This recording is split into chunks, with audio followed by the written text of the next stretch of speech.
手机可以说我们每个人都有一部，但是在使用的时候，你会发现了，一段时间之后，手机的电池越来越不耐用。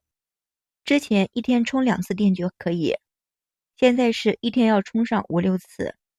而且基本上每天都要充好多好多次。我们对手机又没有做什么，也没有下载什么软件儿，为什么电池那么不耐用呢？到底是怎么回事？其实，这都是由于手机中的一个开关没有关闭引起的。这个开关不关闭，就会造成电池的耗电量快，而且也会让我们的手机越用越卡大。所以在使用手机的时候，我们需要把这个开关关掉。大家好，我是小林，欢迎来到我的频道。今天给大家详细的说一说，手机在使用的时候需要关掉哪个开关，可以节省我们的电量。一，我们要打开手机的设置开关，接着需要选择应用设置，在应用的设置里面，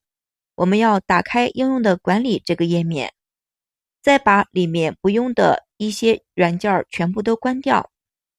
这样能够应用都是基本上10天8天没有用过的，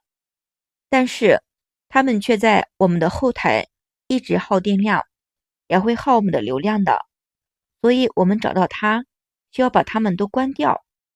需要的时候再打开就可以，这样也不耽误我们的什么事情。2，关闭消息的通知。很多智能手机都会下载一些软件，有的软件老是自动的发一些短信消息，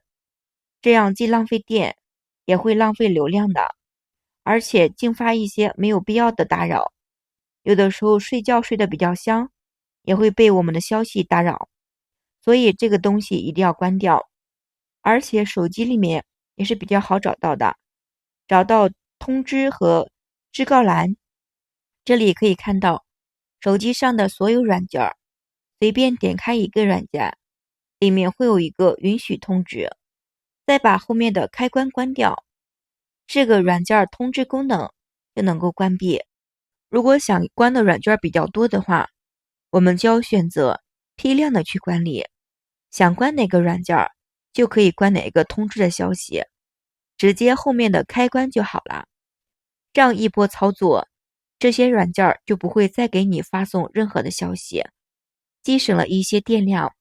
也省了很多的流量，而且最主要的是可以不打扰我们休息。3，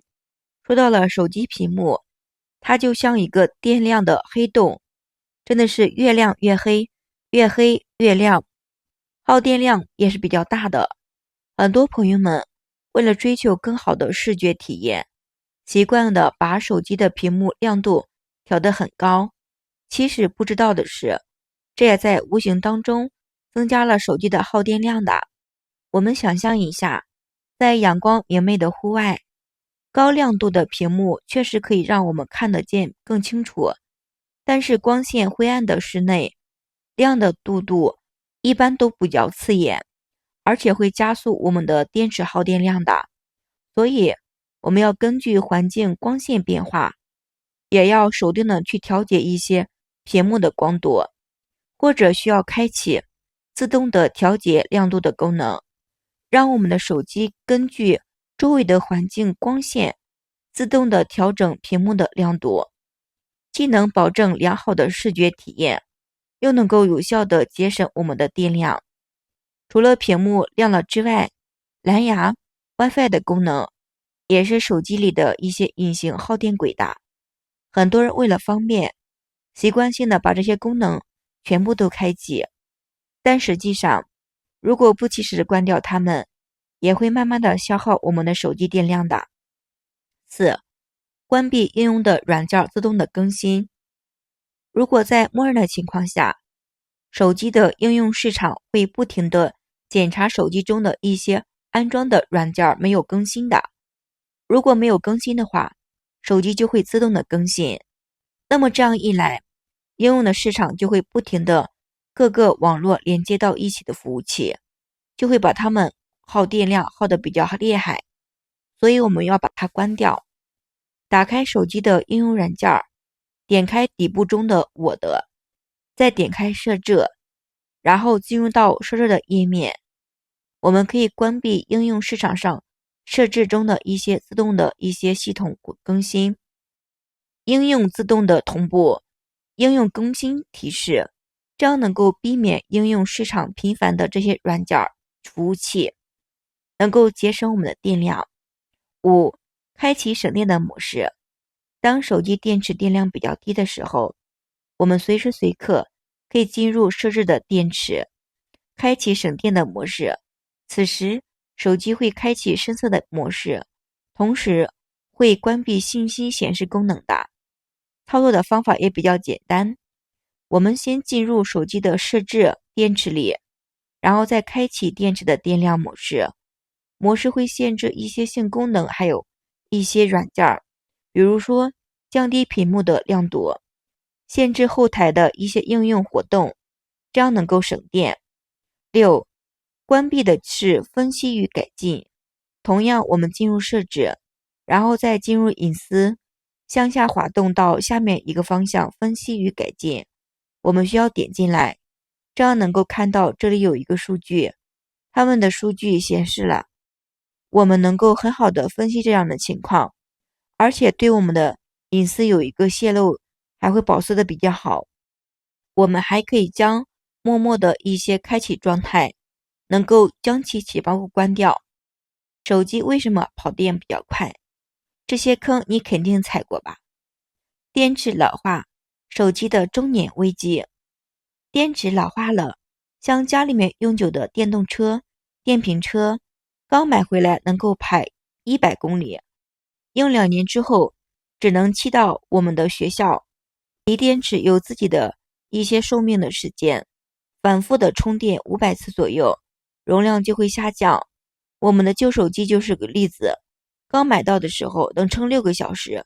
用了2年之后，看一些综艺活动就会报警，大约就是用不到6年了。错误的充电方法也会给电池雪上加霜的。你有没有一边充电一边打游戏的习惯，或者刷手机看视频？手机发热了都能够煎鸡蛋了，你还是不顾反应，继续用手机一边充电一边打游戏，这简直是在虐待我们的手机。充电的时候，手机就像在干活，加上了高耗量的一些能量，就像让我们的马拉松选手背着沙袋一样冲刺，不仅速度变慢，而且会加速电池的损害。我闺蜜之前总是喜欢边追剧边充电，结果3个月之后手机的电量就下降了，估计就是活生生的反面的教材。藏在暗处的电老虎，你以为退出了 APP 就万事大吉了吗？其实错了，很多软件退出之后仍然在摸鱼。购物的 APP 偷偷的更新之后，会有一些信息的某一些的工作环境扫描文件，这些看不见的怪兽正悄悄地觅食着你的电池，等发现的时候，电池已经耗电量所剩不及。如果你的电池老化，即使你用了以上的技巧，还是没有能力再把电池返回来，那么这个时候你需要就是去换一块新的电池，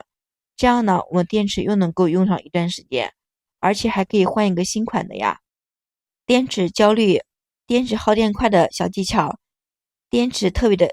对于电池焦虑的朋友们，可以试试我以上的操作方法，还是不错的哦。我用了一段时间，我老婆都夸真的是太棒了，还是很好的。好了，今天的精彩视频就分享到这里啦，非常感谢所有朋友们的支持，谢谢大家，我们下期视频再见。